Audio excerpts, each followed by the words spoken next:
Here's my solution to the dailyintegral.com limit of the day for January 21st, 2026. We were asked to find the limit as n approaches infinity of 1 to the ninth plus 2 to the ninth plus 3 to the ninth all the way up to n to the ninth divided by n to the 10th. And at first glance, you might be thinking, well, I know the sum of the first n positive integers, and you might know the sum of the first n perfect squares or the first n perfect cubes, but you probably don't know the sum of the first n ninth powers. And that's where we kind of get stuck. So that means there has to be another way to do it. And the key insight is to rewrite the denominator, not as n to the 10th, but as n to the ninth times n.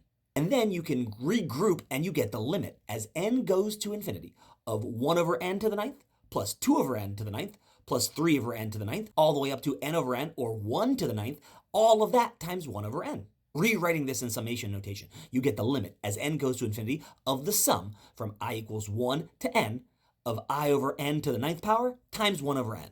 And if we rewrite it like this, we should see a sum that's very familiar to us. Because if we recognize that that 1 over n is really delta x, and that I over n to the ninth power is really the function f of x is equal to x to the ninth evaluated at different x values, we can see that this looks like a Riemann sum with n rectangles. And we're taking the limit as n goes to infinity, which means we're looking at the limit of the Riemann sum as the number of rectangles goes to infinity. We know that's just the definite integral.